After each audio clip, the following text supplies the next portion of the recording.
Okay, this video is going to show you how to do the surface. So you should have your sculpture on a base. And one thing that's important is get it in the position you want. Think about bending the spine. Can you curve the spine? Can you put the pelvic bone in or out depending on the position? The neck, the head, everything can tilt. And I want you to really think about joints, elbows, wrists, neck, everything working kind of purposefully rather than just a floppy or curved thing or a straight leg or a straight spine. You really want to think about this as being the bones of a body, and they're very structurally deliberate, right, when we do things, especially when we're in a pose. I have two kinds of toilet paper here. This is the kind we usually use. It's really thin and sort of brown recycled toilet paper. I like the end result of that a lot better. This is a little more soft and cushy, I found, and it absorbs the water more. So you'll just, whatever you have, you'll get used to it. I'll start with the cushy stuff. That's probably what most people have at home. Although like I said, the really thin stuff, I kind of actually like better. All right, rip it into some pieces. The smaller the pieces are, I think the easier it is to work with. And we're gonna start at the bottom, at the legs, and all you need is a little bit of water. You don't need any glue in it or anything like that. You'd be surprised. It's going to dry into a firm surface when you're all done. So start by wetting your toilet paper, and you don't want it super wet. So it's toilet paper, it falls apart, but you want to squeeze the water out as much as possible. And then you're going to apply it to your armature, usually in this case, most cases for this figure, by wrapping it around the wire. We're going to really think about this as it would be for clay. A lot of clay artists, especially clay artists that work with modeling clay and things like that, they will use an armature and just use what we call an additive technique of throwing clay on there, pushing it on, pressing it on, sculpting it, molding it. So we're really doing the same thing. We're just using paper instead of clay. So with that being said, once it's on there, you can kind of push it, squeeze it, form it into different shapes. And you'll see more of that when I do the face later on. The other thing I want to warn you of is to not do too much water. So this can get really wet really fast, and it could potentially get moldy later. So if you notice, this is just a dry piece, and I can continue to build my leg up with a dry piece. And then once I squeeze it, it's getting the wetness from the piece below, and that wetness is soaking through, and that will be enough to hold it on and create a nice firm end result. So if I want to build up these calves a little bit, I can manipulate this and mold it to make it look like this, dude has some really legit calves, or maybe, other parts. Now I want to show you a trick, something like the foot. Instead of just piling it on or just wrapping it and looking flat, I want you to think about sculpture. So I'm going to make, with dry toilet paper, I'm going to make a little kind of oval shape of clay, something that I could stick in here and it would look more like a foot, because our foot is in the round, right?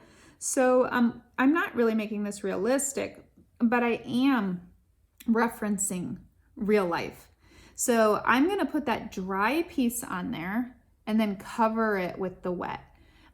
So what happens is you're not using as much of the wet, and you're creating like a second armature in a sense, right? Not an armature, but you're creating an underlying structure or form that then you're covering with the wet stuff. So that's oftentimes how we do sculpture in clay, is you have to break it into basic shapes and forms and start really general before you get more detailed.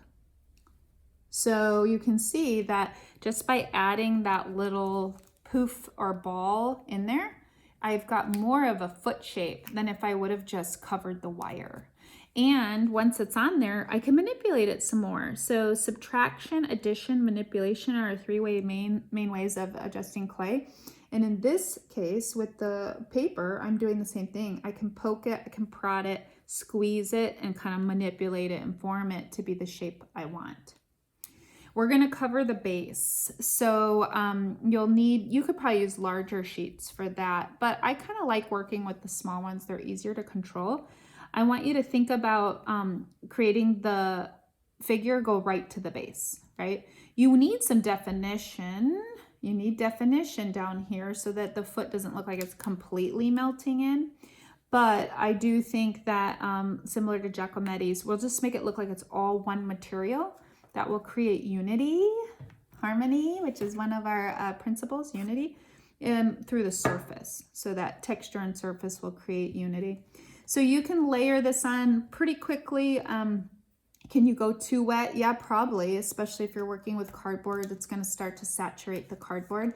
But wrap it right around those edges, and maybe every other one you wet. So I'll do a wet one here, and then maybe I do a dry one next, and then a wet one and a dry one, so that you're not getting too much moisture into your base and into your paper. Okay, so that's how you would start maybe a leg, the foot. I suggest kind of starting at the bottom, going up, but this will take some time to dry. And if you're getting, wanting something to dry, or you're getting bored with that area, you can move on. I want to show you some work on the head, because you can get some detail in the face if you really want it. So recalling the videos you watched, I hope you remember Giacometti. He did have some detail in faces. So we can do something similar if you want. I'm going to make more of a head. So I'm not just going to wrap this. This is not what we're doing. You're not just sitting here and just like wrapping this head and it's going to look like a weird, I don't know, little ghost thing. We're creating form. This is just to build off of. It's not what we want the end result to be. So if I take a dry piece of toilet paper and I'm going to fill this head in a little bit, and you can do it as big or small as you want. Know that when you wet it, it's going to shrink down a little, right? So maybe a little more than you think. And I just put a piece over to kind of hold it all together better. So I can stick this in here to sort of give some three-dimensional qualities to the head. And then think of the paper you add next as the skin. By the way, I switched my toilet paper. So now I'm going to show you what it's like to work with the thinner stuff. It's a little more difficult because it's thinner. But what I find is if you just double it up, it works just fine. It's not too hard to work with. It doesn't rip too much if you double it up. So I might take a few sheets, like 2 at a time, and then might even fold it, right? And then when I dip that, it gives me a little more thickness to be able to squeeze the excess out without ripping. So this is like my skin that I'm putting on the head. And if you find that your head is not big enough, add more to it. You can add another clump, or you can just keep building up layer upon layer upon layer. I want to show you your ability to kind of do some detail. So for example, let's say I want it to still be abstract, but I want it to look like a face. Adding a nose will really help with that. So I have to figure out, well, a nose is kind of like, I don't know, a little triangular shape. So I'm just gonna wet some of this material, mush it in my hands. Hopefully you can see that. Just kind of mushing it in my hands into like a little nose shape. And I can put it on. This is what we do with clay, you guys. This is what we do. You just kind of manipulate it with your fingers, your hands, sometimes tools, and then you put it on, and you can always adjust it once it's on as you do sculpture. So, gosh, I hope you can see that. So what I'm doing is creating sort of a nose shape that's coming out. Experiment at home. What if you use a little toothpick to help you press it on? What if you use pens or pencils? What if you try to create little eye, receptacles? You could even maybe roll a tiny little eyeball. One thing I'm going to do to help this sculpture out, I think, is to add a brow bone. Our eyes are a little recessed in our head. And so if I think of the shape that I want to add something kind of above, like a forehead. So I'm going to roll this into more of like a coil or a tube-like shape. And then I'm going to squeeze that out. And I'll probably double it up. And I'm going to lay this up at the top like a brow bone. And once I get that brow bone on, I don't want to just leave it like that. I want to cover it with the skin so that it looks like the final surface isn't just something that's been added. I don't want it to look like it's been added. So I'm going to take a piece that's kind of that smooth final surface piece and cover the head. And I'm forming it around the shape I just created. So I'm going to kind of push in by the eyes, around the nose. So that final piece of the surface, the skin, is what will hold it all together and also make it look like one unified texture rather than like you added pieces on. We don't want it to look like that. So it'll also help it stay better.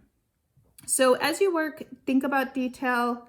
What amount of detail do you want and can you do? Look at it from all angles. So it looked pretty good from where I was, and now I'm like, oh, I don't know about that. So you have to always be turning it and looking at it from all angles. You can always add, and actually with this technique, we don't do a lot of subtraction, but if you really needed to adjust something, you can just take it off. This is really easy to just take off if you don't like something you did. And you could experiment with maybe trying to dig little lines in or something like that.